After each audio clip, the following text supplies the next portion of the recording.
El Comité para el Estudio de las Ciencias Físicas presenta, como parte de su curso de física, Ondas electromagnéticas, por el profesor George J. Wolga del Instituto Tecnológico de Massachusetts.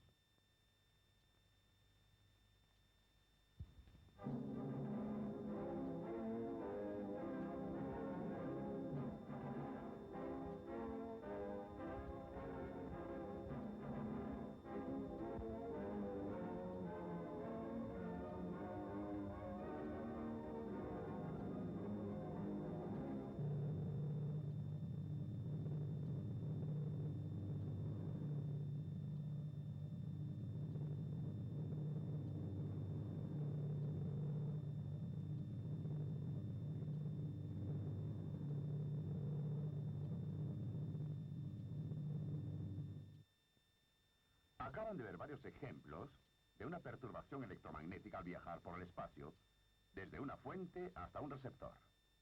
En esta película nos proponemos probarles que todas estas perturbaciones son ondas electromagnéticas. Frecuentemente indicamos estas ondas gráficamente. Noten la escala de longitudes de onda. Ondas de radio, cerca de 1 metro. Microondas, 1/100 de metro. Infrarrojo, cerca de 10 a la menos 5 metros. Luz visible, 5 por 10 a la menos 7 metros. Ultravioleta, cerca de 5 por 10 a la menos 8 metros. Rayos X, 10 a la menos 10 metros. Acabamos de ver la enorme variedad de frecuencias o longitudes de ondas de lo que llamamos el espectro electromagnético. Podría pensarse, debido a esta amplia variación, que estos son efectos diferentes. Aún así, creemos que en este caso todos son básicamente iguales. ¿Qué entendemos por ello? Simplemente esto. Si tomamos cualquier frecuencia de este espectro, encontraremos las mismas propiedades físicas demostradas ahí, al igual que en cualquier otra parte del espectro. Vamos a investigar el espectro electromagnético haciendo algunos experimentos que muestran esas propiedades comunes. ¿Y cuáles son estas propiedades? Primero, la transmisión del emisor al receptor viaja como una onda. Esto significa que esperamos encontrar propiedades familiares de las ondas. Segundo, las ondas siempre se originan en cargas aceleradas.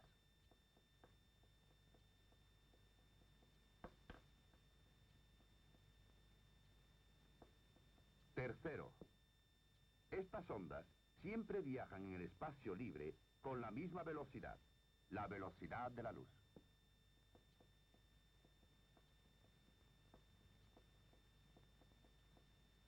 Cuarto, las ondas son transversales.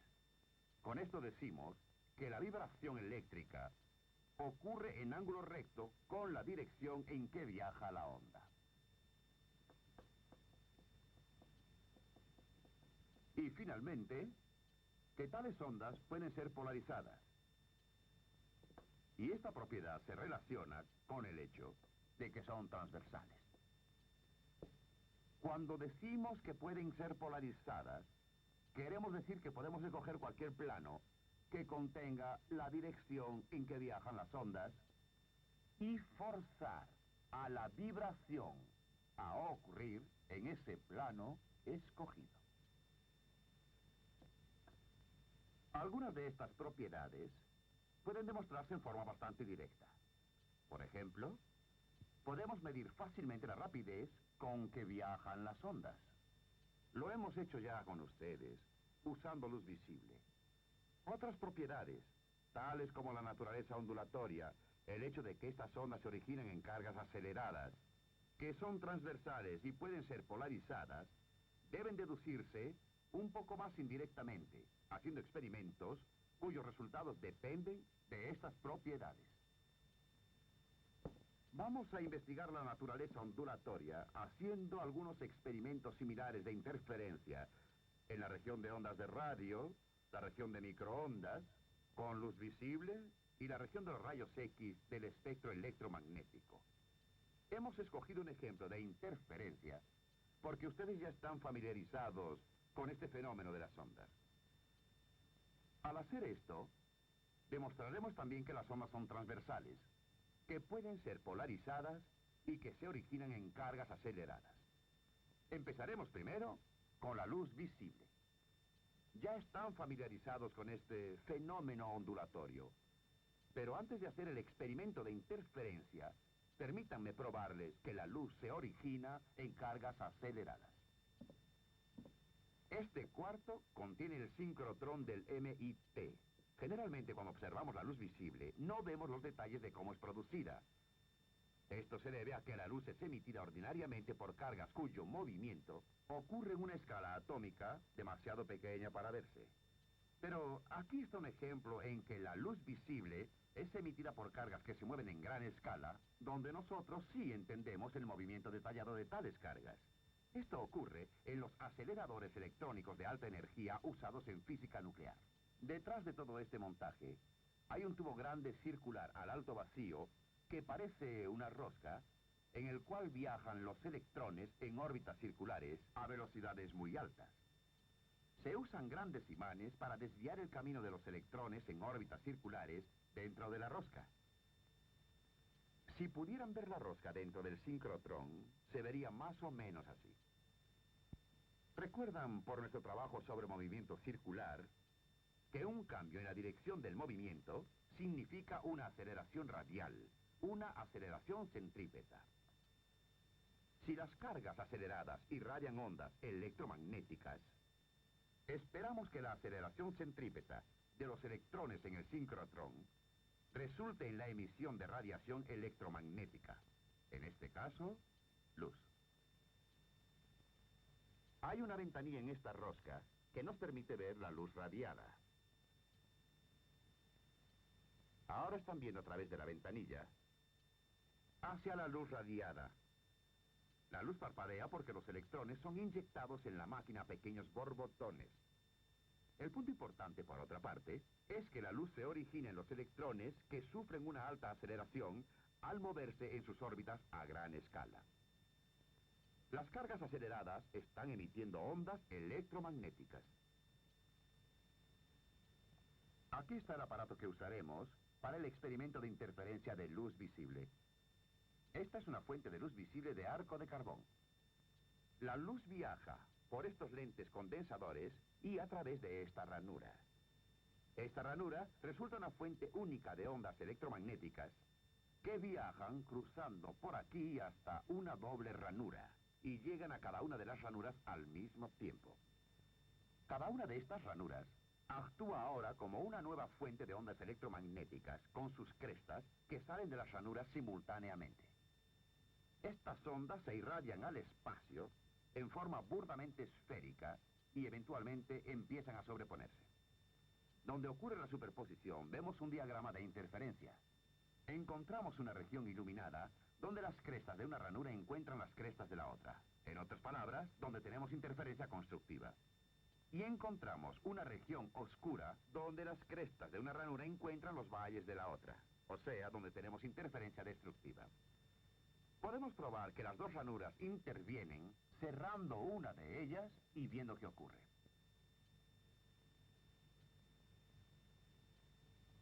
El diseño de bandas de luz y sombra desaparece, dejándonos solo el diseño de difracción de una ranura simple. Por lo tanto, debe ser que las dos ranuras están mandando simultáneamente las ondas que interfieren.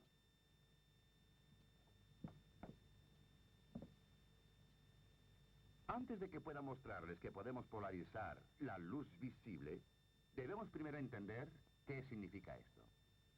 Permítanme quitar algo de este equipo.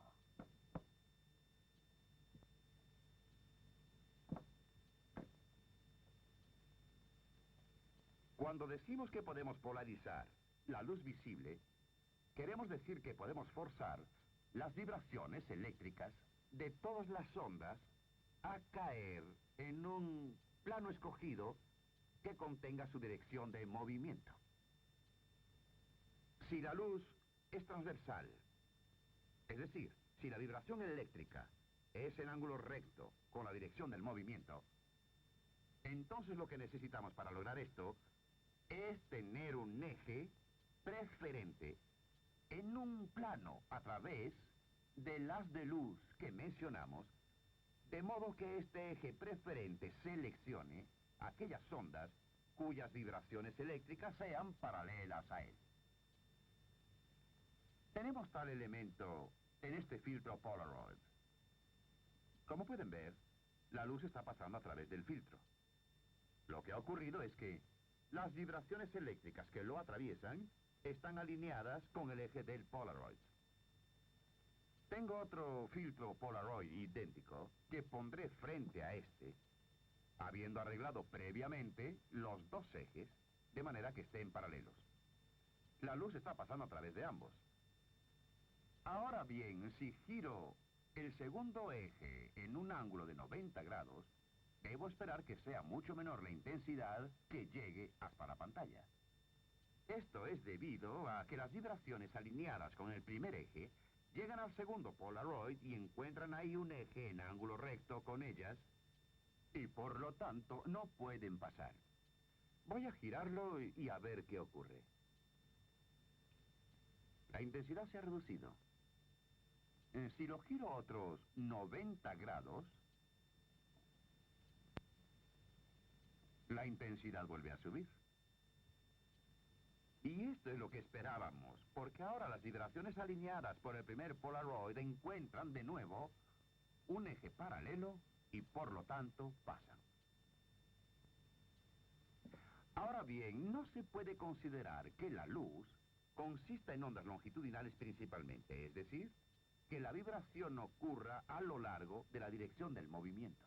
Porque si así fuera, entonces el eje del Polaroid estaría siempre en ángulo recto con la vibración aun cuando lo giráramos.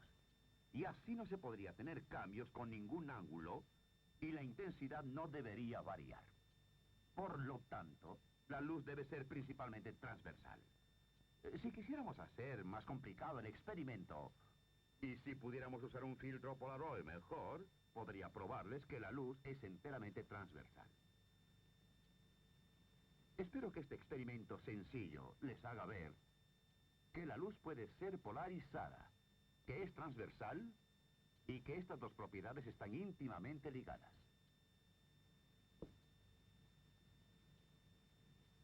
Hagamos un experimento de interferencia en la región de los rayos X. Este es un tubo típico de rayos X. Tiene una estructura muy simple. Esta es una envoltura de vidrio que está al vacío cuando se usa. Hay un cátodo en un extremo que emite electrones al calentarse. Y en el otro extremo hay una placa de cobre o ánodo.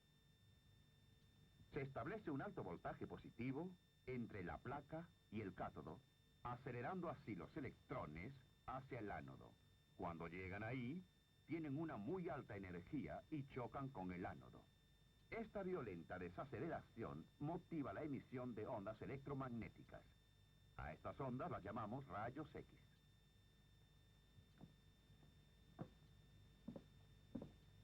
Este es el aparato que usaremos para nuestro experimento de interferencia de rayos X. Hay un tubo de rayos X similar al que ustedes acaban de ver, junto con esta lata metálica. Los rayos X salen del tubo aquí y pegan en un cristal de fluoruro de litio. El cristal se parece a esto y consiste simplemente en iones de litio y flúor en un arreglo cúbico regular. Si vieran el cristal por un extremo, verían algo como esto. La idea importante que ha de dar la vista de este modelo es que los iones pueden considerarse extendidos en planos. Y en nuestro experimento vamos a considerar la reflexión de las ondas electromagnéticas sobre los planos de iones. Usando el tanque de agua, podemos demostrar cómo funciona esta reflexión. Cada perno representa una fila de iones en el cristal.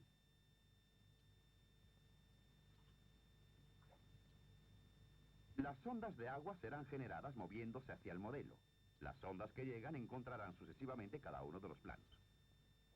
El ángulo en que la onda entra al cristal es importante. Si la onda que llega forma con el plano un ángulo tal que las ondas remitidas se sumen, cresta con cresta, entonces logramos una onda reflejada fuerte o interferencia constructiva. Y eso es lo que tenemos aquí. Noten que hay una onda reflejada definida que sale del modelo en el ángulo inferior derecho de la pantalla. Es importante para la interferencia constructiva el ángulo formado entre la onda que llega y los planos del cristal. Solo con los ángulos correctos obtendremos interferencias constructivas. Estamos ahora en este ángulo, así que marcaremos el ángulo para referencia. Si cambiamos el ángulo así, las reflexiones individuales se cancelan mutuamente y tenemos una onda reflejada muy débil. Cuando llego de nuevo a un ángulo correcto, obtengo interferencia constructiva, una onda reflejada fuerte. En nuestro experimento de rayos X, podremos detectar la interferencia constructiva con los cristales de fluoruro de litio. Podemos ver todo el experimento en este diagrama. El haz de electrones dentro del tubo de rayos X pegan el ánodo y son emitidos los rayos X. Pegan al cristal en un ángulo θ. Salen con el mismo ángulo y entran a un detector de contador Geiger. El resultado del contador Geiger es alimentado a un contador electrónico.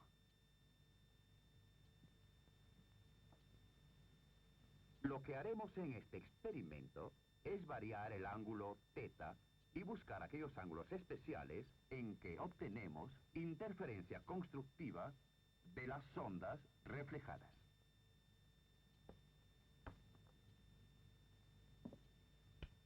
Hagamos ahora el experimento. Conforme giro este botón, estoy variando el ángulo θ entre las ondas incidentes y el cristal, y entre las ondas emergentes y el propio cristal. Noten las luces del contador electrónico y los sonidos. Tengo un sonido por cada 64 cuentas.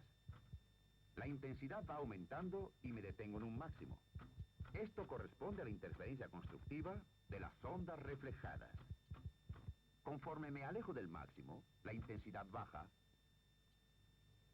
y continúo variando el ángulo.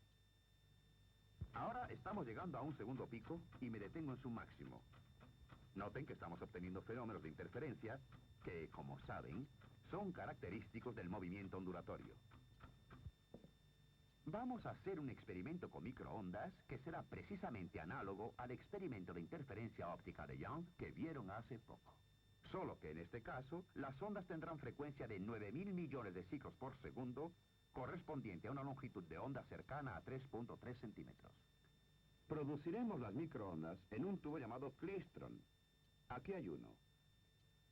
Las microondas salen de esta antena. Enviaremos cargas eléctricas o corriente para arriba y para abajo de esta antena y las cargas aceleradas emitirán las ondas. Tenemos el mismo klystron en este envase de metal. Las cargas aceleradas en esta antena inician una onda electromagnética bajando por este tubo. Las ondas llegan a este punto, se dividen y llegan a estos dos puntos con idéntica fase. Entonces las lanzamos por estas dos bocinas hacia el espacio. El propósito de las bocinas es hacer mínimos los reflejos que son causados cuando hacemos la transmisión del tubo al espacio. Las dos bocinas de este experimento actuarán justamente como la doble ranura del experimento óptico. Aquí tenemos un detector que es sensible al campo eléctrico resultante tangente a él. Vamos a mover el detector hacia atrás y hacia adelante aquí por el espacio y a muestrear el campo eléctrico total que resulta de estas bocinas en cada punto del espacio. El resultado del detector será alimentado a este medidor. Veamos ahora el experimento.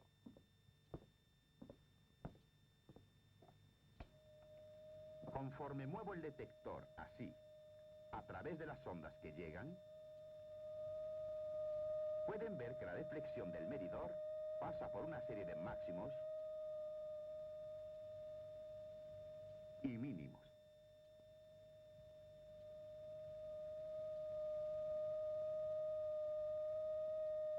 Pueden también oírlo en un magnavoz que hemos conectado porque estamos seccionando las microondas 1000 veces por segundo. Como en el experimento óptico, cuando una cresta de una bocina encuentra una cresta de la otra, tenemos una interferencia constructiva o un máximo en el detector. Y cuando la cresta de una bocina encuentra el valle de la otra, tenemos una interferencia destructiva o un mínimo en el medidor. A fin de demostrar que es realmente un fenómeno de interferencia, tenemos que probar que las dos bocinas intervienen simultáneamente en la producción del campo resultante en el detector. Ustedes recordarán que nos detuvimos en un mínimo. Cerremos una de las bocinas y veamos qué sucede. La intensidad del medidor subió. Esto significa que el campo de esta bocina no puede ya cancelar el campo de la otra. Volvamos a un máximo.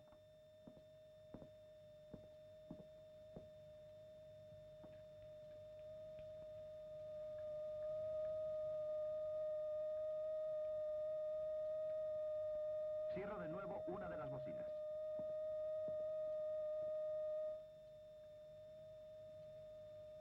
En este caso baja la intensidad del medidor porque cerramos una de las bocinas dejando solo la intensidad debida a la otra. Es fácil probar que las microondas pueden polarizarse. Si colocamos una pantalla como esta entre la bocina y el detector, pueden ver que en esta posición la intensidad del medidor queda relativamente inalterada. Pero si giro la pantalla en 90 grados, la intensidad del medidor va a bajar hasta cero. La razón de esto es que en la segunda posición, el campo eléctrico estaba paralelo a los alambres. Esto produce fuertes corrientes en los alambres que convierten muchas de las microondas en calor. En el primer caso, el campo eléctrico era perpendicular a los alambres. No fluía mucha corriente y la mayoría de las microondas pasaban bien. Hemos notado en este experimento que las microondas ya estaban polarizadas cuando salían de las bocinas. Lo importante es que podemos polarizarlas, así como podemos hacerlo con la luz en el experimento óptico. Una vez que están polarizadas, conservan esta propiedad al viajar por el espacio. Nosotros probamos esto cuando colocamos la pantalla a cierta distancia por delante de la bocina. Esto significó que las microondas tenían que conservar su propiedad de polarización mientras viajaban hasta la pantalla. Incidentalmente, es fácil medir la longitud de onda de las microondas. Si colocamos una pantalla reflectora detrás del detector, encontraremos un espectro de ondas estacionarias. Y si medimos la distancia entre los mínimos, podemos sacar la longitud de onda de las microondas. Vamos a hacerlo. Pondré una placa reflectora atrás de la antena.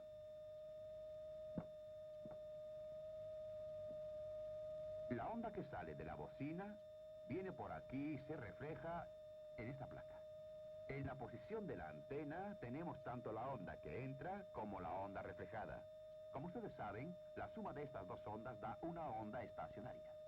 Voy a mover la antena en esta dirección y a seguir su posición con este marcador.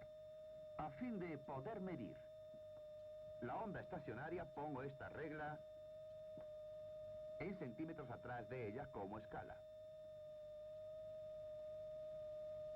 Mientras muevo la antena, pasamos por un mínimo, un máximo, me detengo en un mínimo y marco la escala. Ahora, muevo la antena hasta el siguiente mínimo.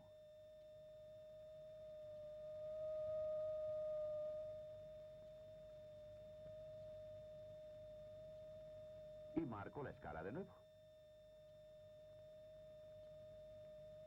La diferencia entre estas dos marcas es justamente 1.65 centímetros. Como saben, los mínimos en las ondas estacionarias ocurren cada media longitud de onda. Esto significa que la longitud de onda de estas microondas es el doble de 1.65, o sea, 3.3 centímetros. El uso más común de las microondas, el radar, es probablemente familiar para ustedes. En el radar lanzamos microondas sobre un objeto y medimos el tiempo que se requiere para que las microondas vayan hasta él y regresen. Si tomamos la mitad de este intervalo y lo multiplicamos por la rapidez con que viajan las microondas, podemos calcular la distancia del objeto. Esta velocidad resulta ser exactamente igual a la velocidad de la luz.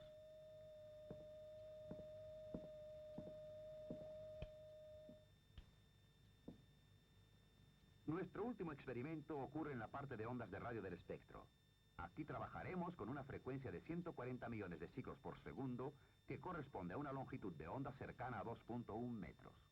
Por esta larga longitud de onda, tenemos necesariamente que trabajar con un equipo mucho mayor y en un área mayor.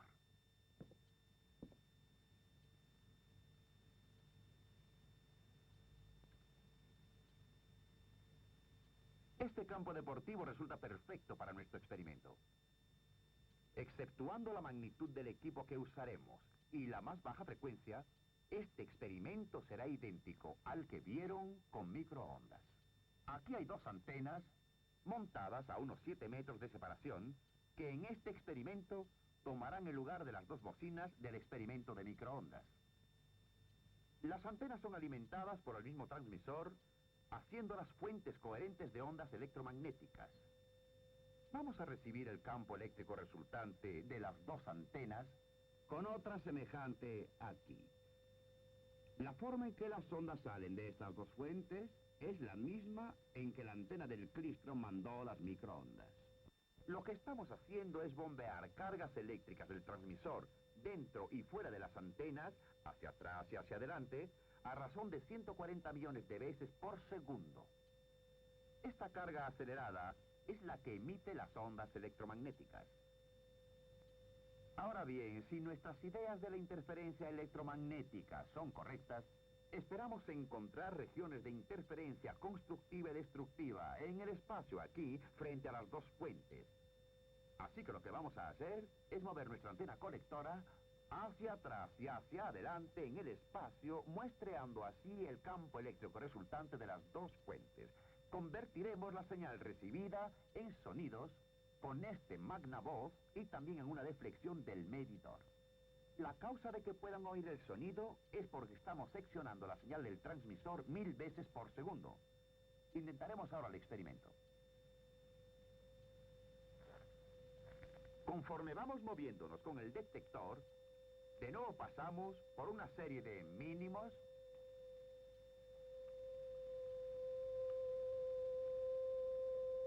máximos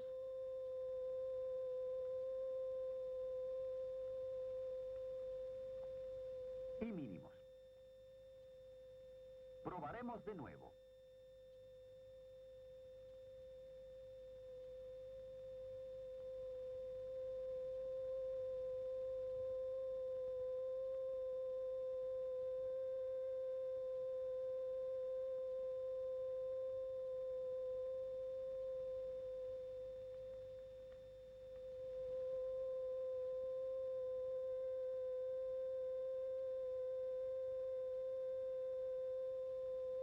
Me detendré en un mínimo. Para ver que esto es realmente un efecto de interferencia, desconectaremos una de las antenas. John, verán que la intensidad ha subido tanto en el medidor como en el nivel de sonido. Esto se debe a que hemos desconectado una antena y así ya no puede cancelar el campo debido a la otra. Reconectémosla. Nuestra intensidad baja de nuevo. Estamos en un mínimo o punto de interferencia destructiva. Hagamos la misma prueba en un máximo.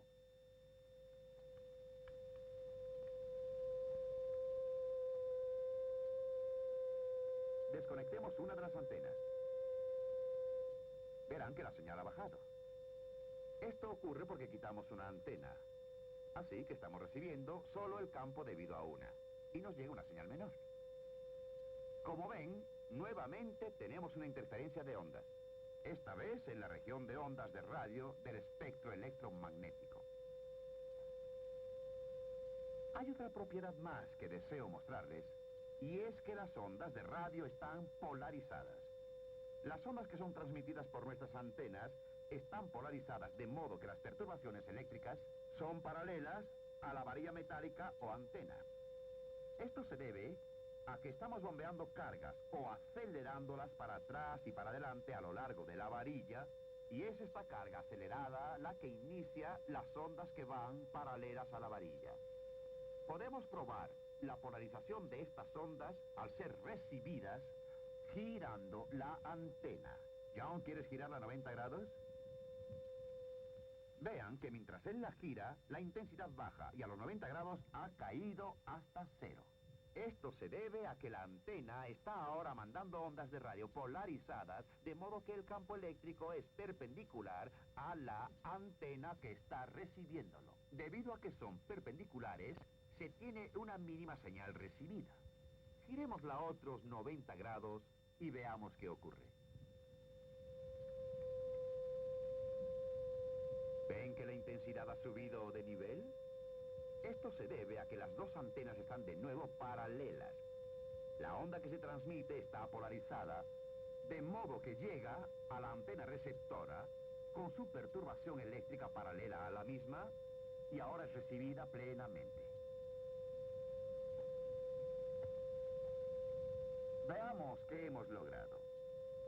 Haciendo un experimento simple de interferencia en 4 regiones ampliamente separadas del espectro electromagnético, he logrado probarles que los efectos de interferencia se producen con ondas, que las ondas son transversales y que pueden polarizarse, que se originan en cargas aceleradas y viajan con la velocidad de la luz. Por todas estas propiedades comunes, es que creemos en la unidad del espectro electromagnético.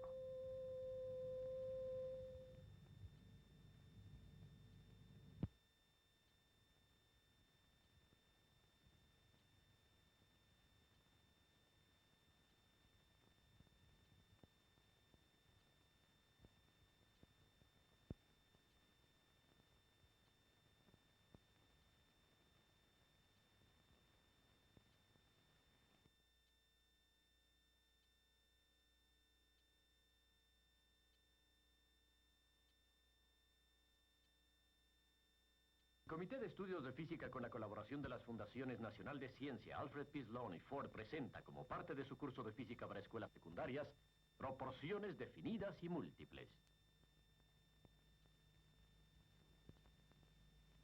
Por el doctor Robert St. George de la Escuela Cambridge de Weston y el profesor Gerald R. Zacharias del Instituto Tecnológico de Massachusetts. Aquí en la pared de mi oficina está una tabla de los átomos. No la tengo solo como adorno. Nosotros usamos una tabla como esta. Es nuestro reparto de personajes. Lo que queremos hacer hoy es dar una pequeña parte de la evidencia por la que los químicos creen que la materia se presenta en forma de átomos. Pero también, para empezar, tenemos que marcar una distinción entre mezcla, cualquier clase de mezcla, y compuestos definidos. Daremos un par de ejemplos para comenzar. En el invierno, si ustedes viven muy al norte, le ponen anticongelante al agua del radiador para bajar la temperatura de congelación.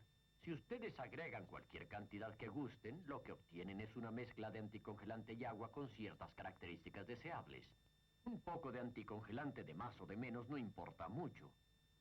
Pero no pueden carburar un motor en esa forma tan arbitraria.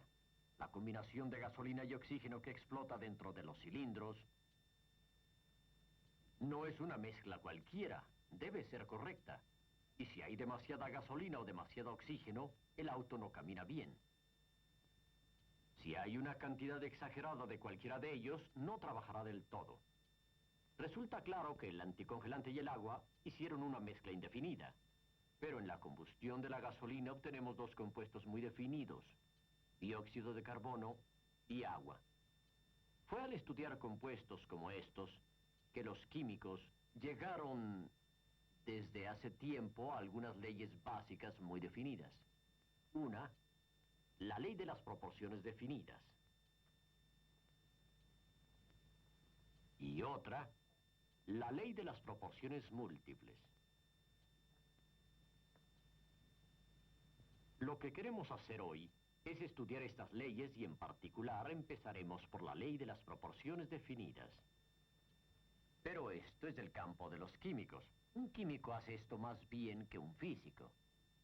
Por lo cual tenemos aquí al Dr. Robert St. George, que empezará con una sustancia química muy simple. Cuando se quema hidrógeno, obtenemos agua. Decimos que los átomos de hidrógeno se están combinando con los átomos de oxígeno para formar H2O, agua.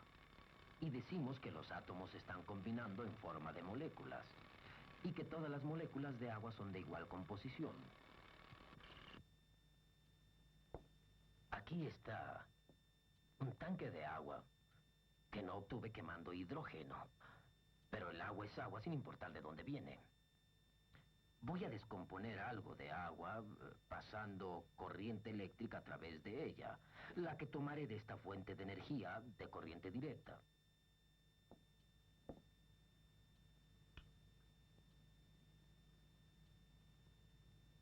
Ustedes pueden ver que se están formando gases en los dos electrodos de platino y que suben burbujeando entre el agua. Voy a interrumpir la corriente eléctrica por un momento para poder meter los electrodos dentro de los tubos de ensayo invertidos en el centro del tanque.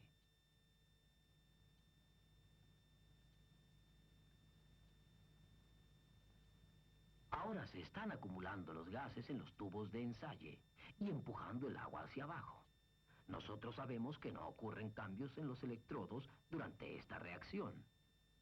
Y por tanto, los gases que se están generando deben venir del agua. Cuando descomponemos moléculas usando electricidad, cada electrodo atrae característicamente a una parte de la molécula. Por tanto, debe haber un gas diferente en cada uno de estos tubos. Y lo más lógico es que sean oxígeno e hidrógeno. Tan pronto como sea suficiente, realizaré pruebas simples para saber cuál es hidrógeno y cuál es oxígeno. Por ejemplo, recordarán ustedes que el oxígeno no se quema, mientras que, como acabamos de verlo, el hidrógeno sí arde.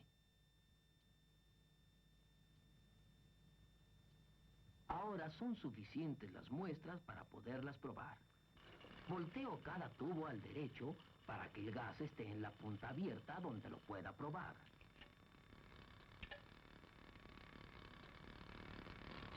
Primero veré si el gas de este tubo arde. No. Haremos otra prueba muy común.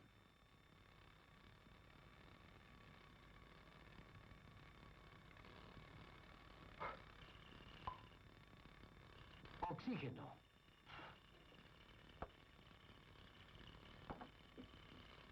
Ahora el otro tubo.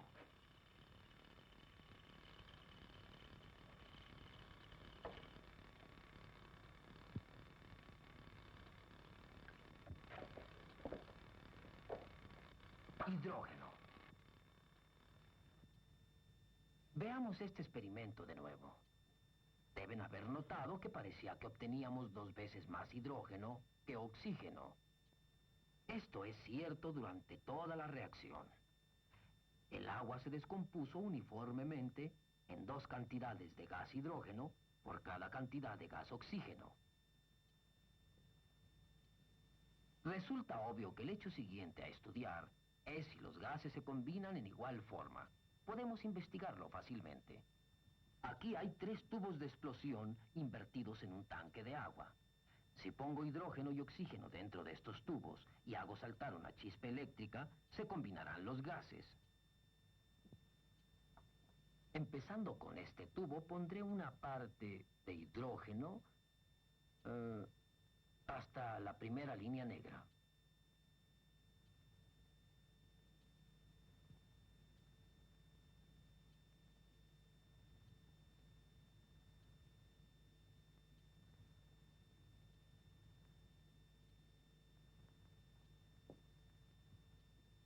En el segundo tubo pondré 2 volúmenes de hidrógeno.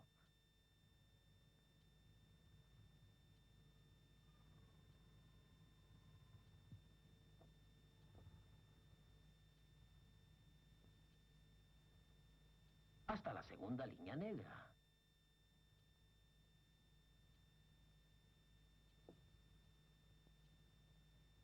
En el tercer tubo pondré 3 volúmenes de hidrógeno.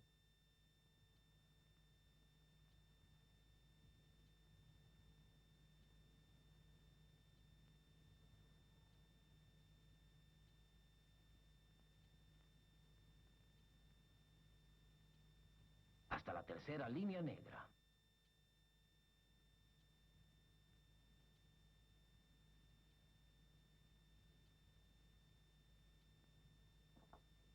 les pongo el oxígeno. Pongo un volumen en cada tubo.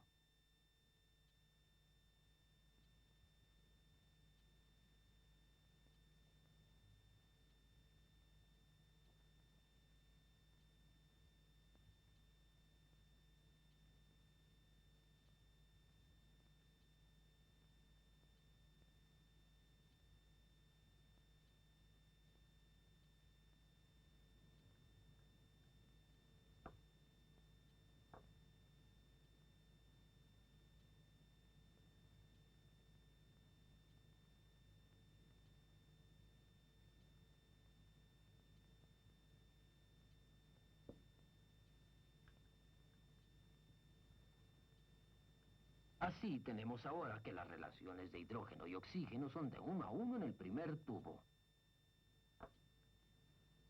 2 a 1 en el segundo tubo.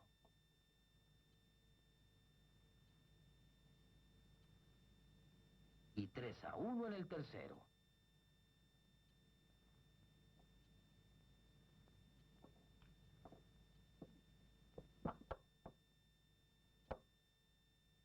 Ahora hago explotar las mezclas combustibles.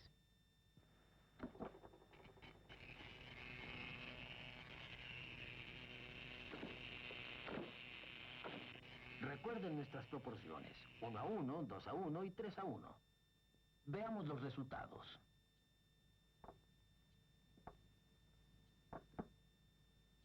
En el tubo del medio, casi completa combinación de hidrógeno y oxígeno. Pero en los tubos donde las proporciones eran de 3 a 1 y de 1 a 1, hubo mucho gas residual no combinado. Esto es justamente lo que esperábamos. La proporción es importante. Este experimento ocurrió tan aprisa que sería mejor que lo viéramos de nuevo, y por muy buenas razones. Mientras el Dr. St. George hace al hidrógeno entrar en los tubos, el agua es empujada hacia abajo al tanque. Ahora el oxígeno. Cada tubo contiene ahora una mezcla de gas hidrógeno y gas oxígeno. La chispa la incendia. En cada tubo se combinan los gases para formar una gota de agua. La presión se reduce y el agua del tanque se apresura a llenar de nuevo el tubo. Pero lo más significativo es que en el tubo del centro no queda nada de gas, mientras que en los otros tubos queda algo de gas. En el primer tubo teníamos una parte de hidrógeno y una de oxígeno. Así que deberá habernos quedado oxígeno, y si lo probáramos, esto es lo que debería resultar. En el tercer tubo empezamos con 3 partes de hidrógeno más una parte de oxígeno. Así que debemos tener hidrógeno sobrante, y si probáramos este, eso es lo que debíamos encontrar. Por cierto que exactamente el mismo problema se les presenta a los ingenieros químicos de Cabo Kennedy a diario. La energía para impulsar un cohete viene de combinar tales sustancias como oxígeno y alcohol. Debe medirse cuidadosamente para ver que el cohete se cargue exactamente con la proporción correcta de los dos. Si hay demasiado oxígeno o demasiado combustible, el exceso quedará cuando se termine de efectuar la combustión, y ese peso extra que el cohete debe cargar puede bastar para hacer que el vuelo fracase. Pero no nos preocupemos por los complicados combustibles del cohete. Cuando se combinan hidrógeno y oxígeno, lo hacen de esta manera: 2 átomos de hidrógeno con un átomo de oxígeno. Esta es una proporción definida, y con esto acaban de ver que el hidrógeno y el oxígeno se combinan en una proporción definida para formar agua. No es accidental que la proporción de 2 a 1 en los experimentos coincida con la proporción de 2 a 1 en los átomos de la molécula. ¿Es esta la única forma en que se combinan hidrógeno y oxígeno? Ustedes saben perfectamente que no, especialmente las damas. A veces funciona de esta manera: 2 átomos de oxígeno y 2 átomos de hidrógeno. Ahora, se combinan los mismos átomos para formar diferentes tipos de molécula. Este es el punto que el Dr. St. George demostrará enseguida. Lo que va a hacer es discutir la ley de las proporciones múltiples. Y va a hacerlo con 3 gases. 1, óxido nitroso, es decir, N2O. El segundo, óxido nítrico, o sea, NO. Y un tercero, dióxido de nitrógeno, NO2. Y aunque su punto principal va a ser la ley de las proporciones múltiples, va a empezar por probar si estos 3 gases son diferentes unos de otros y diferentes de los gases oxígeno y nitrógeno que se encuentran en el aire y de los cuales se han formado. Adelante, Dr. St. George. Los gases de estos 3 cilindros están formados por nitrógeno y oxígeno, nada más. De hecho, 2 de ellos son bastante venenosos, así es que voy a poner a trabajar el extractor de gases. Aunque estos gases están formados por los mismos 2 elementos, son muy diferentes unos de otros. El que está marcado como número 3 es un gas café oscuro, dióxido de nitrógeno. Los gases número 1 y número 2, óxido nitroso y óxido nítrico, son incoloros. Permítanme mostrarles una diferencia entre uno y otro.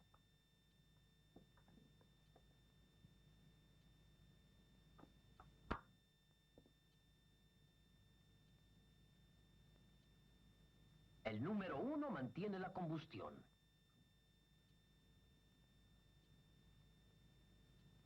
El número 2, no. Puedo presentarles evidencia aún más convincente de que estos 3 gases son diferentes.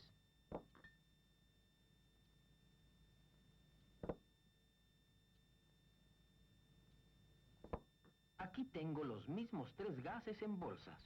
Pueden conocerlos por los números. Voy a enfriarlos usando nitrógeno líquido.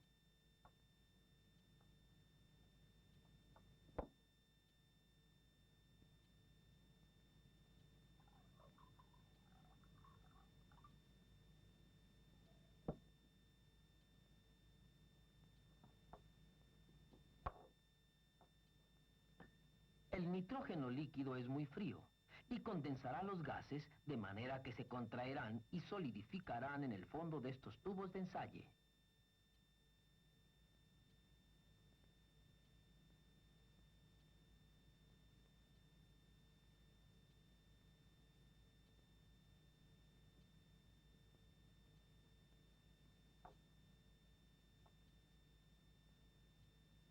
Ahora que los gases se han condensado y solidificado, voy a calentarlos paso a paso. En el primer paso, los voy a calentar en alcohol, el cual congelado es mucho más frío que el agua helada, pero mucho más caliente que el nitrógeno líquido. Los voy a poner en el alcohol.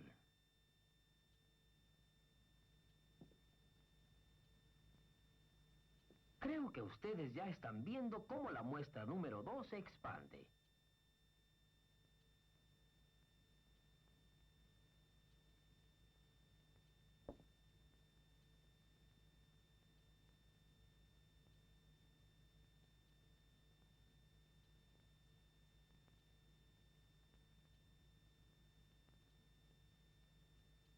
Evidentemente, a la temperatura del alcohol congelado, la sustancia número 2 se vuelve gas otra vez. Pero las bolsas 1 y 3 todavía están aplastadas, probando que estas sustancias continúan en forma sólida a esta temperatura. Esto distingue claramente al 2 del 1 y 3. Ahora les voy a probar a ustedes que el 1 y el 3 son también diferentes poniéndolos en agua helada. El agua helada es bastante más caliente que el alcohol congelado. A la temperatura del agua helada, el número 1 se convierte en gas de nuevo, pero el número 3 sigue en forma sólida. Todo lo que hemos hecho prueba que estas 3 sustancias son diferentes una de otra, aunque las 3 estén formadas por nitrógeno y oxígeno y nada más. En el siguiente experimento, Trataremos de explicar esto. Estos 3 tubos están llenos con pequeños pedazos de alambre de cobre. Voy a calentarlos. Después voy a expulsar los 3 gases fuera de sus bolsas a través de los tubos, para que el cobre reaccione con los gases de las bolsas atrapando el oxígeno, pero naturalmente dejando que el nitrógeno siga a través de ellos. Recogeré el nitrógeno en las bolsas que están aquí. Continuaré la reacción hasta que cada una de estas bolsas esté completamente llena con nitrógeno. En otras palabras, habré recogido la misma cantidad del nitrógeno de cada uno de los 3 gases originales.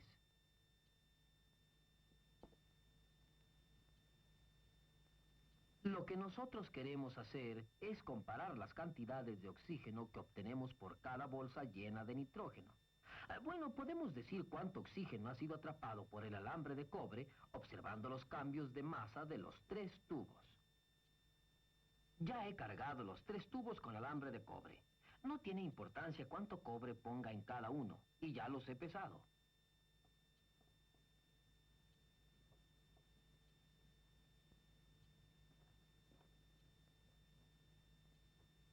Estas son las masas de los 3 tubos con alambre de cobre antes de haber atrapado nada de oxígeno. En gramos, desde luego.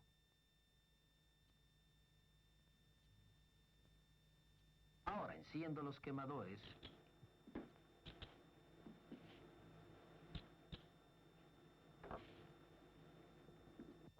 Y pongo un peso sobre esto, el cual voy a usar para comprimir las bolsas.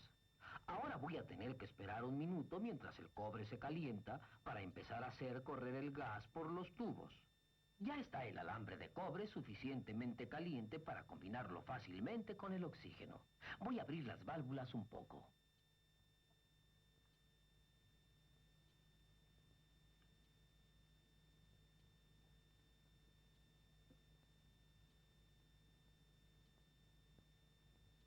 Como la tabla está presionando sobre las bolsas, los gases empiezan a fluir a los tubos y se inicia la reacción. Los quemadores siguen ardiendo, pero ustedes difícilmente ven la llama. Noten cómo el alambre de cobre se oscurece conforme el oxígeno se combina con él. La reacción necesita algo de tiempo, así que la dejaremos continuar y echaremos un vistazo a lo que hará exactamente el aparato. Aquí está uno de los tubos de vidrio lleno de cobre finamente dividido y sostenido sobre las llamas. Y esto representa una bolsa con gas. Cualquiera de los 3 compuestos de oxígeno y nitrógeno. Y un peso para forzar la salida del gas. Aquí está una bolsa para recoger el nitrógeno. En ensayos anteriores que hicimos para probar la efectividad de esta técnica, encontramos que lo que se recoge acá es puro nitrógeno. Y nada más. Y de otras pruebas, sabemos que lo que obtenemos aquí es óxido de cobre que contiene solo átomos de cobre y oxígeno. Nada de nitrógeno es atrapado en el tubo ni el oxígeno llega hasta la bolsa. Tan pronto como se llene esta bolsa, detendremos el flujo del gas y buscaremos qué cantidad de oxígeno ha sido separada de esa cantidad de nitrógeno. Sabemos que estamos extrayendo exactamente la misma cantidad de nitrógeno de cada uno de nuestros compuestos originales. Así que para comparar su composición, simplemente medimos las diferentes cantidades de oxígeno atrapadas por el cobre de los tubos. La reacción requiere mucho más tiempo del que necesitamos para discutirla. Y hemos agregado una segunda bolsa del gas 2 y del gas 3. Este hecho tiene que ver con otra ley de la química, pero ahora no trataré de explicarla. Ustedes ven que ya están llenas las bolsas. He cerrado las válvulas, apagado los quemadores y estamos esperando a que se enfríen los tubos.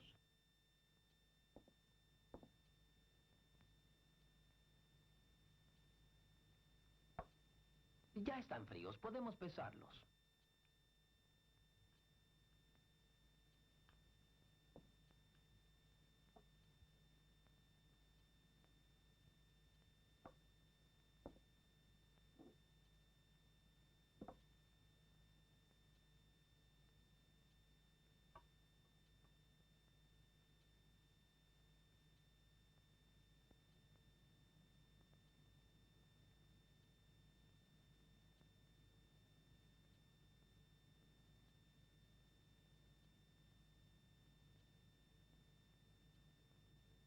122.70.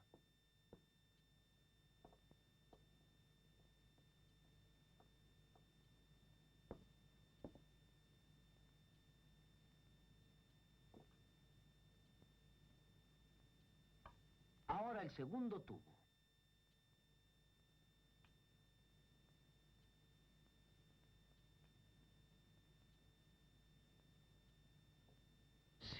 No, 211.80.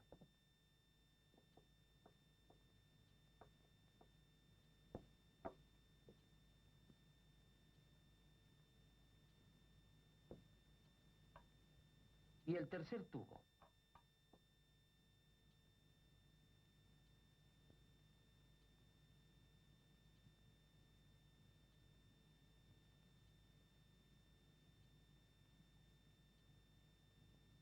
$195.85.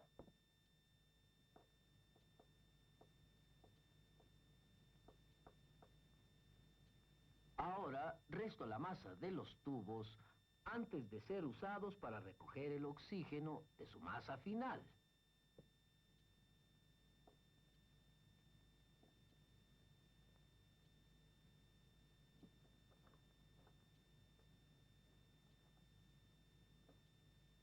Estas son las cantidades de oxígeno ganadas en cada caso. Esta es casi el doble de aquella. Y esta es casi el doble de esta otra. Así que encontramos una relación de 1 a 2 y a 4, muy aproximadamente. Se pueden hacer experimentos como este con mucha mayor precisión, y cuando se hacen, siempre resultan con números enteros pequeños. La cantidad de oxígeno para una cantidad dada de nitrógeno resulta en una relación de 1 a 2 y a 4. Mientras más cuidadosamente se hace, más exactamente se obtiene esto, de este modo. Ahora supongan que eso fuera todo lo que supieran. Ustedes dirían, ¿qué clase de moléculas producirían esto? ¿Un nitrógeno y un oxígeno? ¿Un nitrógeno y 2 oxígenos? ¿Un nitrógeno y 4 oxígenos? Pero otros experimentos distintos de los experimentos equivalentes a estos, otros experimentos diferentes prueban que esta representación está equivocada y nuestras fórmulas son correctas. Las fórmulas pueden escribirse así. Este es N2O, este es NO, y este podría ser NO2. Ahora, a fin de obtener las relaciones 1 a 2 a 4 para el oxígeno, lo que nosotros hacemos es tomar 2 moléculas de este gas y 2 moléculas de este otro. Así que tenemos 2 nitrógenos, 2 nitrógenos, 2 nitrógenos, y un oxígeno, 2 oxígenos y 4 oxígenos. La relación de 1 a 2 a 4. Pero miren, somos llevados naturalmente a las unidades, a los átomos. Y los átomos se combinan para formar otras unidades. Las moléculas, de muy variadas formas. Los experimentos como este son muy convincentes. Pero si hiciéramos millares de experimentos de este mismo tipo exactamente, quizá con diferentes sustancias, diferentes compuestos y demás, descomponiéndolas y volviéndolas a combinar, no resultarían aún completamente convincentes. Se necesita hacer experimentos de tipos vastamente diferentes. Por ejemplo, los experimentos que los físicos realizan con el movimiento browniano del humo y las monocapas, y la forma como la teoría cinética de los gases concuerda con el comportamiento de los gases, experimentos con radioactividad y toda clase de cosas. Pero lo que aquí hemos hecho es dar una simple demostración de la contribución de los químicos a este conocimiento. El conocimiento de que la materia en general consiste en átomos. Átomos que nosotros representamos en esta tabla de los elementos.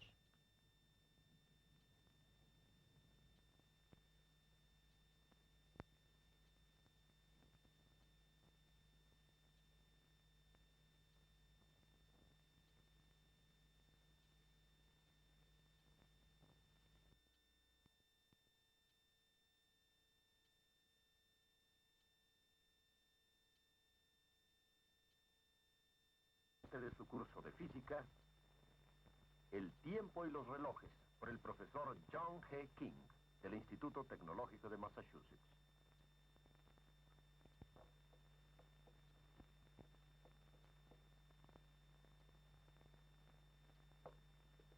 He tratado de definir hace un instante lo que es el tiempo, pero la verdad es que no puedo, ni nadie puede hacerlo. Si buscan ustedes lo que es tiempo en el diccionario, encontrarán que la definición contiene palabras como sucesión, evento, antes y después, palabras que ya contienen la noción de lo que es tiempo. Puedo definir un reloj, en ello no hay problema, pero no puedo definir el tiempo. Esto refleja la sutileza de tal idea que todos damos por sabida.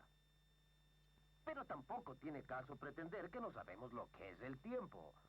Por ejemplo, un segundo es un tiempo razonable. Su corazón está palpitando quizá una vez por segundo. Y por otro lado, un 100 de años es ciertamente un límite. Quizá usted no pueda vivir tanto. ¿Y qué hay de los intervalos más cortos, más en esta zona? Bueno, esta película que están ustedes viendo está formada por muchas fotos fijas individuales y mis movimientos se ven continuados y con naturalidad. Pero si retardamos la cámara para que pasen menos cuadros por segundo, sus ojos y su cerebro empiezan a distinguir los cuadros individuales y el movimiento de mi mano parece tembloroso. Aquí la película avanza a 12 cuadros por segundo, en lugar de lo normal que es 24. Ahora, en este movimiento, estamos mostrando solo 6 fotos fijas por segundo, y el movimiento se ha vuelto definitivamente desigual. Así que notarán que nuestra habilidad para distinguir intervalos cortos está comprendida entre .01 y .1 de segundo. Hay algunos experimentos que pueden hacer ustedes para medir esta clase de cosas, los cuales se describen en las notas de la película. Ahora bien, ¿qué hay acerca de estos tiempos más cortos que no podemos apreciar directamente? Hay varios caminos que podemos usar para extender nuestra escala de tiempo y ver qué pasa. Aquí está una película de unas gotas que caen en una taza de leche. Detengamos la acción y examinemos las fotos que tomó la cámara una por una. Esto da una idea de lo que vemos, pero no nos dice mucho. Imaginemos ahora que están aquí algunas de las fotos que acabamos de ver. Están separadas en el tiempo por cerca de un 24avo de segundo, y como a esta distancia en la película.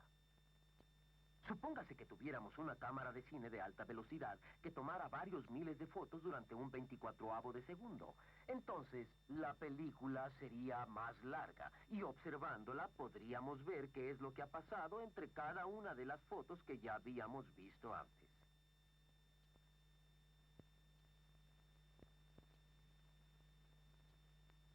Parece increíble en cierta forma. Pero las gotas de leche sí entran en la taza con una especie de salpicadura. Pasa del estado en que primero la vimos hasta el estado final por una serie de procesos continuos. Aunque nunca vamos a ser capaces de observar directamente lo que ocurre en estos intervalos tan cortos, sentimos que esta técnica que tenemos para expander nuestra escala de tiempo es perfectamente legítima, aunque no podamos probarlo. Y este es otro ejemplo de la sutileza del tiempo. Ahora, solo por diversión, puedo tomar algo que ocurre durante largo tiempo y comprimirlo, telescopiarlo, para que ocurra en un tiempo corto. Aquí tenemos una rosa que está creciendo, pero no parece ocurrir nada. Pueden verla durante 5 minutos y aburrirse. Pero si tomamos una foto cada hora y las pasamos rápidamente, así, pueden ver que la flor se abre en forma casi explosiva. Ahora quisiera que notasen algo sobre estos dos juegos de fotografías que acabamos de ver. Cada uno contiene un reloj. En el caso de la rosa que se abre, el reloj era un reloj ordinario. Y en el caso de las gotas que salpican, el reloj era solo la flecha de un pequeño motor que giraba a 800 revoluciones por minuto y que tenía una mancha. Esta es la esencia de todas las mediciones de tiempo. Se compara el principio y el final de un evento con la posición de las manecillas del reloj. Ahora hablemos algo más sobre los relojes. Un reloj es un aparato que repite eventos regulares. Por ejemplo, podría sonar un timbre o parpadear una luz o mover una mano frente a la cara. No hay dificultad alguna en estos eventos, pero lo difícil está en saber qué significa la regularidad perfecta o aún la regularidad ordinaria. A ver, ¿qué entendemos por intervalos? Es difícil de explicar. Tenemos que comparar un reloj con otros relojes y seguir haciéndolo. Es una fortuna que tengamos un tremendo cúmulo de evidencias que nos dicen que nuestros relojes no están muy mal.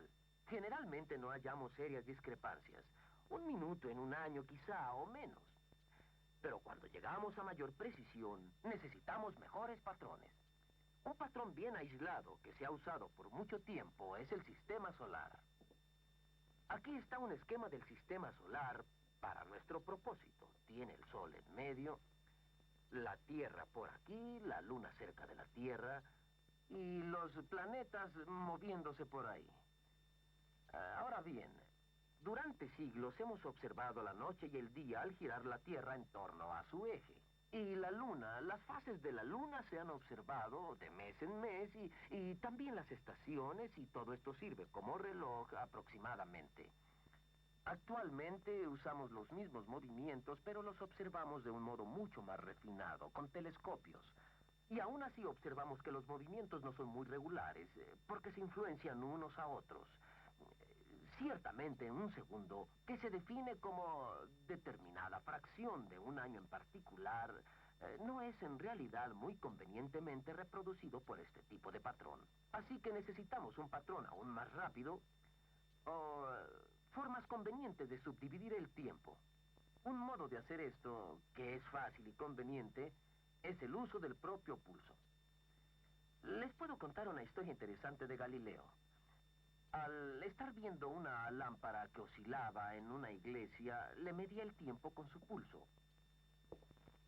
Aquí tenemos una bola suspendida del techo del estudio a unos 8 metros de alto. Imaginemos que es una lámpara como la que pudo observar Galileo en la iglesia. Él encontró que ya sea que oscile en un arco grande, como este, o en un arco relativamente chico, como este otro, le lleva el mismo tiempo, según encontró, comparando con su pulso. Galileo encontró también que el periodo del péndulo depende de su longitud. Aquí hay un péndulo que requiere cierto tiempo para oscilar. Si lo acortamos, va aún más a prisa. Si lo acortamos aún más, va aún más a prisa. No hay muchas cosas más que afecten al tiempo del péndulo. Aquí están 3 lámparas, o más bien 3 bolas. Una pequeña allá, una grande aquí, sostenidas por hilos, y otra chica aquí, sostenida también por un hilo mucho más afuera. Cuando quemo el hilo, todas son liberadas al momento y deben oscilar juntas. Vamos a intentar el experimento.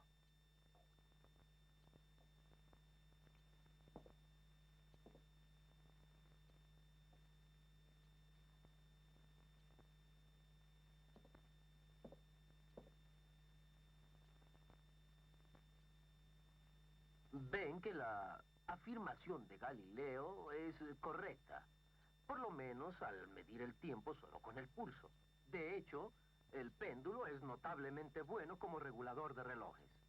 ¿Cómo podemos probarlo? Bueno, se comparan varios de ellos entre sí, como lo estamos haciendo ahora. Así fue como el péndulo resultó el aparato oficial para dividir intervalos largos.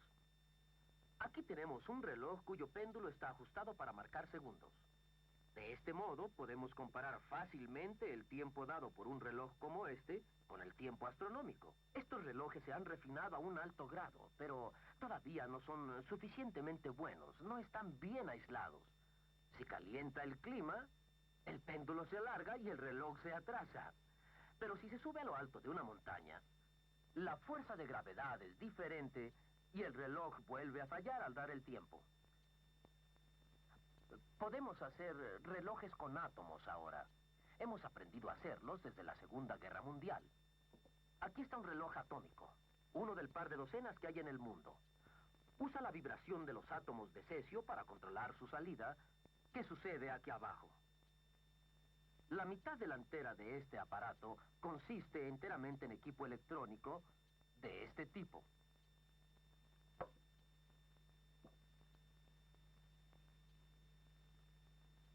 Atrás está el aparato que contiene el haz atómico de cesio. Aquí está la parte del reloj atómico que contiene al cesio. Los átomos de cesio empiezan aquí abajo y van hacia arriba por este tubo, vibrando al pasar y pegando eventualmente en un detector. Realmente no vemos mayor cosa.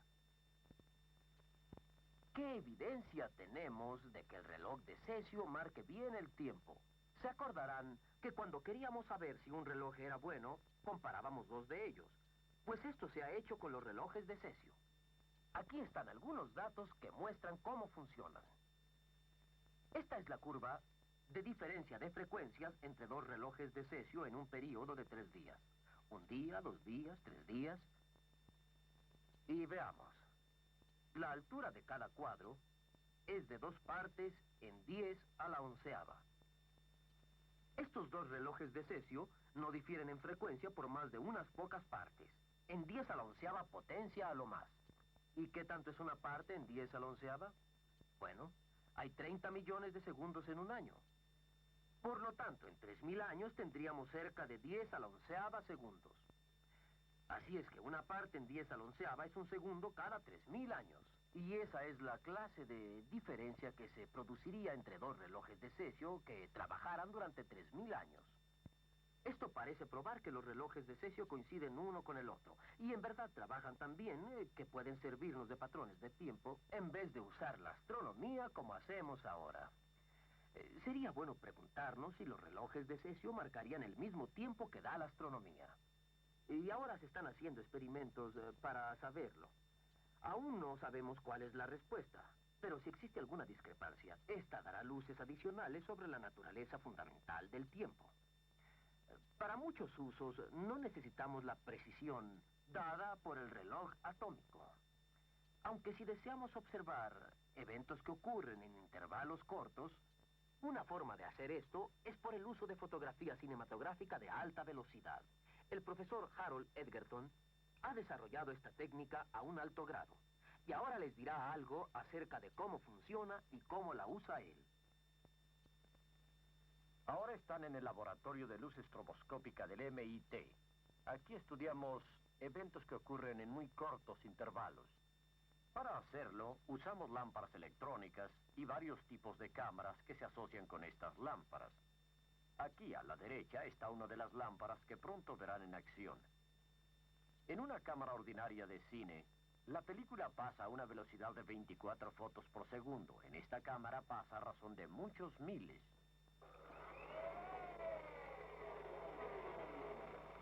Después, al proyectar la película en la pantalla a velocidad normal, se ve el movimiento grandemente reducido en rapidez. Ahora voy a mostrarles una lámpara estroboscópica. Cada golpe de luz dura aproximadamente 1/1000º de segundo. Voy a correrla pocas veces por segundo para que la vean brillar. A sus ojos parece que fuera una luz continua, no obstante que está trabajando a velocidades muy altas. Y ahora voy a mostrarles un ejemplo de cómo la fotografía ultrarrápida puede retardar los movimientos muy veloces. Consideren como ejemplo este globo. Van a ver el reventón del globo con una cámara funcionando normalmente. Todo ocurre instantáneamente frente a sus ojos. El globo estaba entero en una foto y en el siguiente cuadro está desinflado. Con fotos a alta velocidad, se podrá ver lo que ocurre cuando la navaja rompe el globo.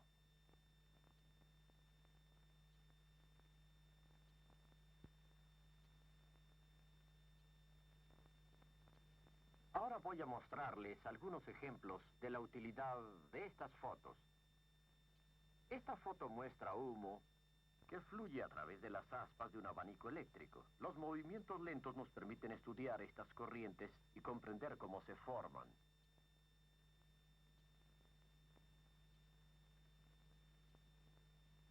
Fotografías como estas nos ayudan a estudiar el vuelo de un ave.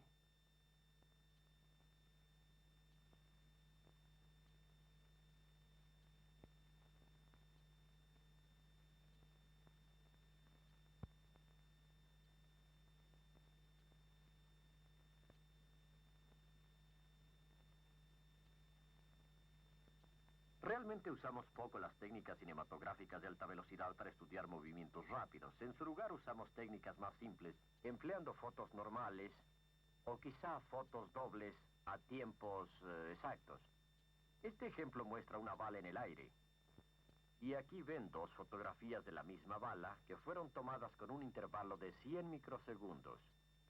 En otras palabras, la luz con que se tomó esta foto fue un destello que duró 1/1000º de segundo y el segundo destello ocurrió 1/10,000º de segundo después. Los ejemplos que han visto fueron tomados con exposiciones de aproximadamente 1/20 de microsegundo.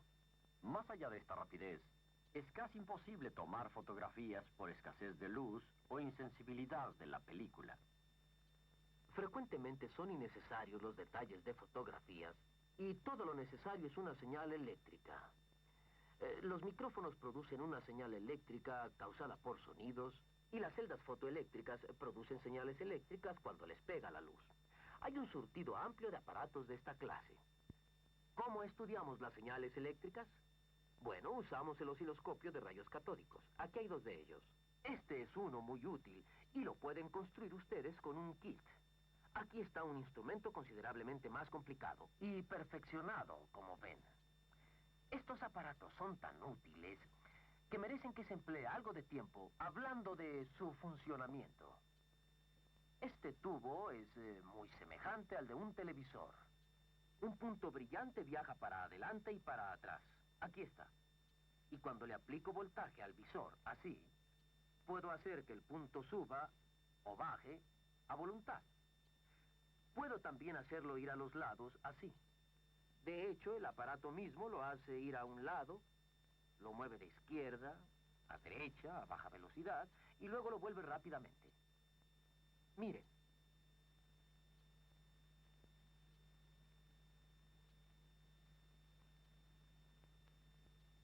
Ahora, mientras hace esto, le aplico un voltaje, una señal eléctrica. Notarán que el punto sube, se quedará arriba y bajará cuando lo deje, o bien hará esto o algo así. De este modo puedo ver qué ocurre durante el tiempo que el punto viaja a través de la pantalla. Ustedes notan que el punto tarda 2 segundos en cruzar de un lado a otro de la pantalla. Pero puedo apresurarlo mucho. Aquí va 10 veces más rápido y aquí va 100 veces más rápido. Cuando va a ese paso, resulta lógico observar un fenómeno común, tal como la corriente alterna de las líneas eléctricas. Voy a conectar la corriente alterna a este visor. Así. Y a alimentarla aquí. Ahora vemos cómo se presenta la gráfica de energía en un osciloscopio de rayos catódicos. Si cuento los cuadritos de aquí hasta aquí y leo todos estos cuadrantes, puedo calcular que se necesita 1/60 de segundo para que el punto vaya de aquí hasta aquí, que es como debe ser.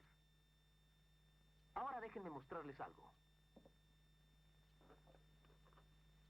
Aquí hay un péndulo. Está equipado con un pincel que escribe en esta pieza de papel. Si ahora lo pongo a oscilar así, y luego jalo el papel hacia abajo a un paso tan constante como pueda lograrlo,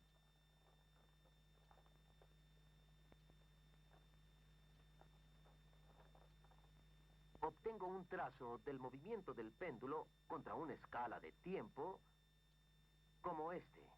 Esta distancia de aquí hasta acá representa un período del péndulo.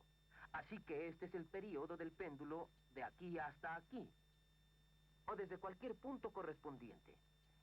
Y esta es la misma clase de curva que tenemos ahora en nuestro osciloscopio de rayos catódicos. Muchos fenómenos se ven así, muchas vibraciones. Si yo quisiera continuar esta gráfica, tendría que seguir jalando el papel. El osciloscopio resuelve esto usando el mismo pedazo de papel una y otra vez, por decirlo así. Después de que llega hasta acá, vuelve y repite la misma curva. Ahora, en vez de usar nuestro osciloscopio de rayos catódicos para ver algo que se repite todo el tiempo como la corriente alterna, vamos a poner una señal que ocurre solo una vez, por ejemplo, una lámpara de destello, y ver cuánto tiempo necesita esta lámpara para quemarse. Para hacerlo, conecto una celda fotoeléctrica de este tipo. Ustedes pueden adquirir una fácilmente en cualquier establecimiento especializado. Aquí está conectada a una batería. Ahora voy a conectar el osciloscopio. Aquí. Aquí. Y ustedes ven que si hago algunos ajustes aquí para que pueda recibir las luces del estudio, hay aquí una pequeña abertura. La he cubierto con cinta para que no entre demasiada luz. Y aquí hay una pequeña entrada. Pueden ver que mientras yo la muevo alrededor, estoy recogiendo las luces del estudio, y cuando pongo mi mano encima, se baja el punto. Mientras más luz dejo entrar, más alto está el punto. Y si paso mis dedos por enfrente, en sucesión rápida, pueden ver 4 pequeños picos. Ahora usémoslo con nuestro flash en su adaptador. Lo pongo aquí. Y he predeterminado toscamente dónde debe ponerse. Y también acelero el barrido un poco, cerca de lo correcto. Generalmente se necesitan varias pruebas antes de lograr ajustarlo para que haga lo que se quiere. Creo que así va a quedar bien. Aquí tenemos nuestro equipo de flash. Lo pongo por aquí y conecto 2 alambres.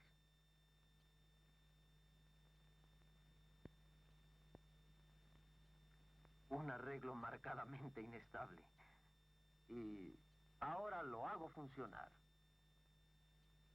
Ahí está. Creo que ustedes vieron ese pulso que ocurrió aquí. Hagámoslo otra vez.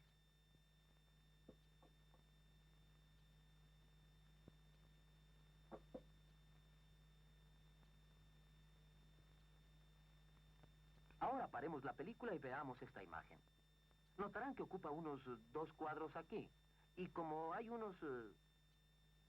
leyendo los cuadrantes, sé que hay 15 milisegundos por cuadro. Se necesita cerca de 1/10 de segundo para que se acabe el destello. Esto no es muy rápido.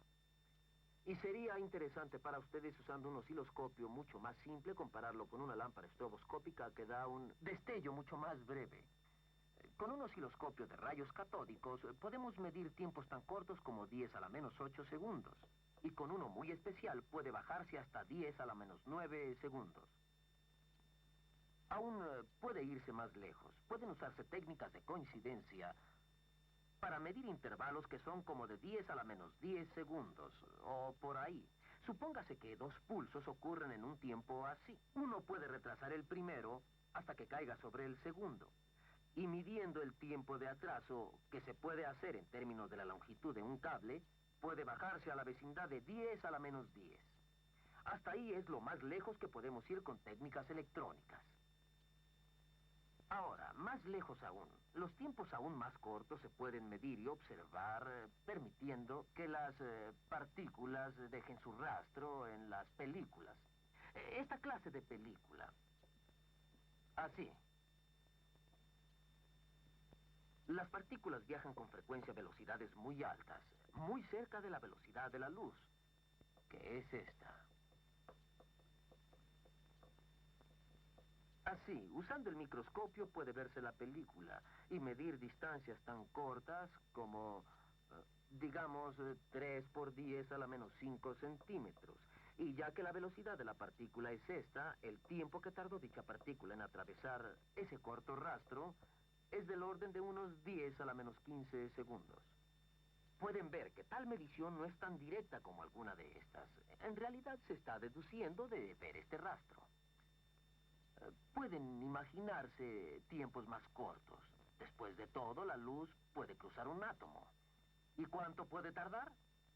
Bien, un átomo tiene un diámetro de unos 3 por 10 a la menos 8 centímetros. Y como la luz tiene esa velocidad, El tiempo que el fotón tarda en cruzar un átomo es de unos 10 a la menos 18 segundos. Y si consideramos un núcleo, tenemos un tiempo más corto aún. Un núcleo tiene un diámetro de cerca de 10 a la menos 13 centímetros. Así, el tiempo en que la luz cruce el núcleo será de 10 a la menos 23 segundos. Ustedes no pueden observar esos tiempos, solo los pueden imaginar. Y claro que puede hablarse de ellos, pero no estamos muy seguros de lo que significan. De hecho, nadie lo sabe. Quizá el tiempo de estos cortos intervalos no pueda razonarse como hemos pensado cuando se medían intervalos más largos. Sucede como con la materia. Si se tiene, digamos, algún material como el oro y se divide y sigue dividiéndose, finalmente se llegará a un átomo. Puede imaginarse esto por lo menos. Y no se puede dividir más y seguir teniendo oro. Quizá el tiempo es así. Y no se pueda seguir hasta intervalos arbitrariamente pequeños y tener todavía tiempo como creemos entenderlo. ¿Y ahora dónde estamos? Bien, primero empezamos hablando sobre el tiempo. Y éramos algo vagos sobre lo que el tiempo significa en realidad, porque no podíamos evitarlo. Y hablamos acerca de esos intervalos que podemos apreciar directamente, y cómo los medimos y cómo establecemos relojes y patrones. Luego fuimos a los intervalos más cortos. Intervalos donde tenemos que usar fotografía u osciloscopios de rayos catódicos para ver qué está pasando. Y luego fuimos menos y menos definidos, y fuimos a intervalos más cortos, y por último llegamos a un punto donde no pudimos observar nada y solamente hablamos. En la siguiente película vamos a hablar sobre intervalos más largos y a ver qué ocurre cuando se va hacia los billones de años.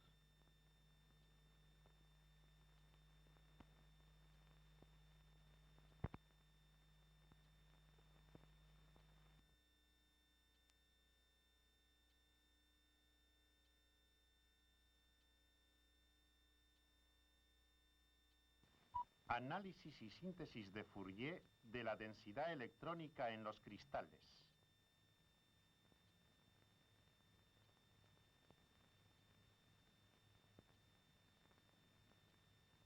Film de Joël Ivoire, Laboratorio de Cristalografía, Universidad de Chile. Se muestra en 2 dimensiones cómo los términos de una serie de Fourier contribuyen a formar los detalles de la densidad electrónica.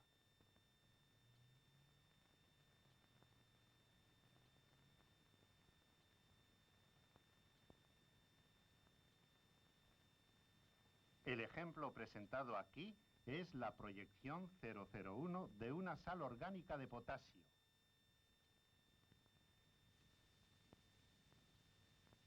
Curvas de nivel.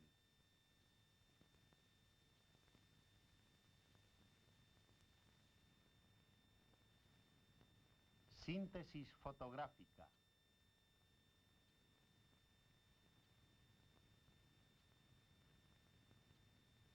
Las síntesis fotográficas fueron hechas con el fotosumador armónico de Heller. Primera parte, análisis de Fourier.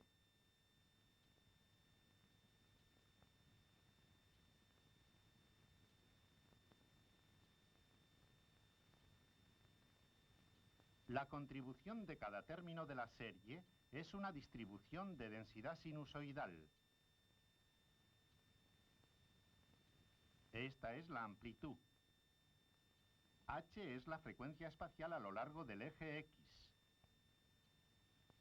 K es la frecuencia espacial a lo largo del eje Y. Phi representa la fase.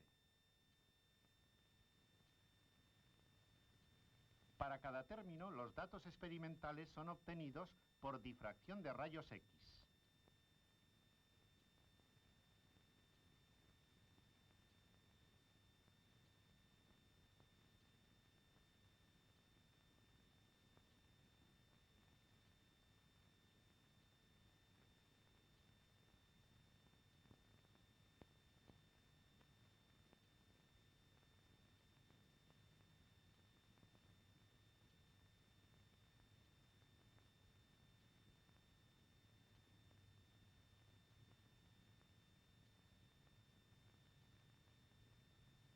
Veremos aquí los términos de Fourier más fuertes.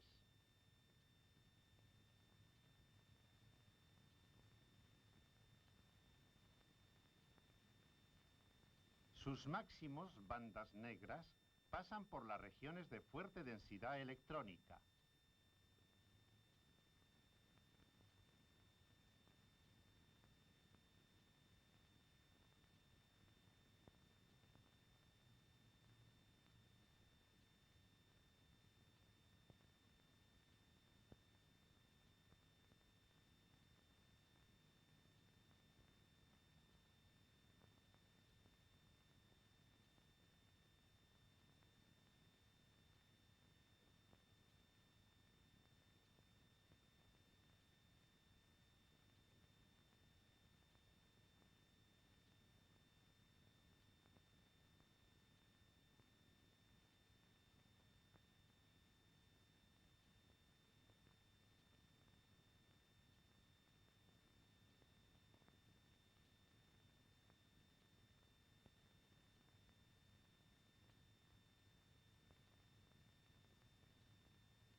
Segunda parte, síntesis de Fourier.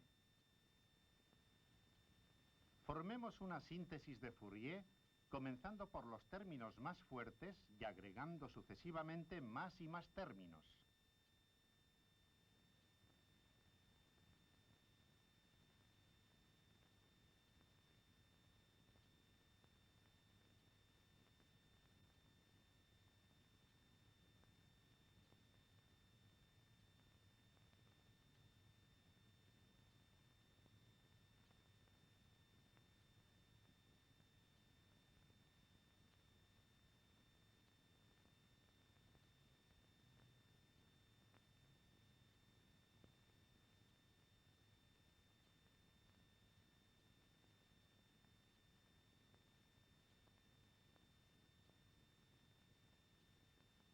La suma de estos 12 términos más fuertes muestra ya los átomos de potasio, los de mayor densidad electrónica.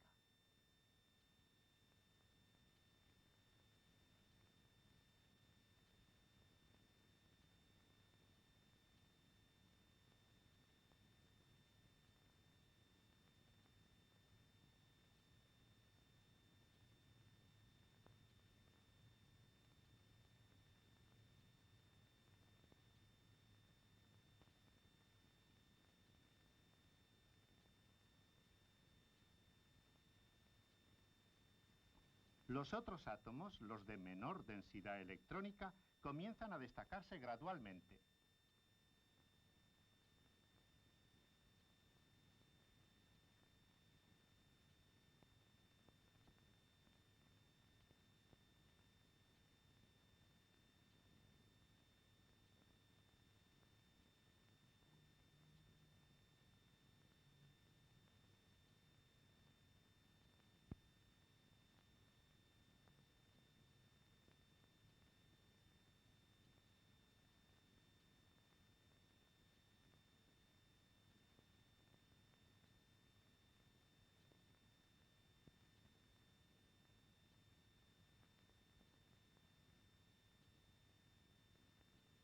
Repetición de las etapas finales de la síntesis.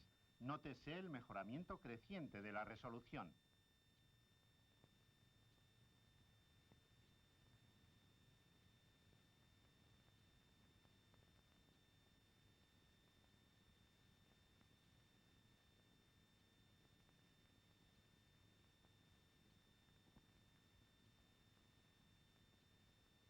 Representemos los términos sucesivos de esta síntesis en el espacio recíproco.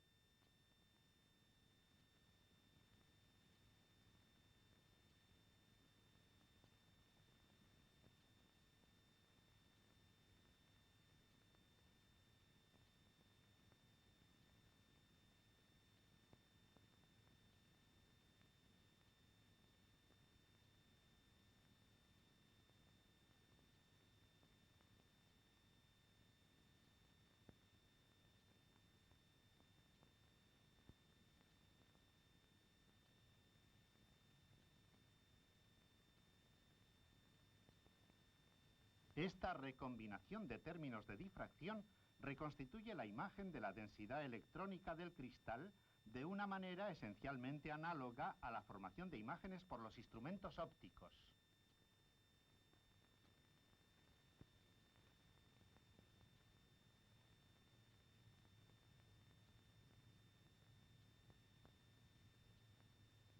Las imágenes ópticas se forman a la velocidad de la luz, 300.000 kilómetros por segundo.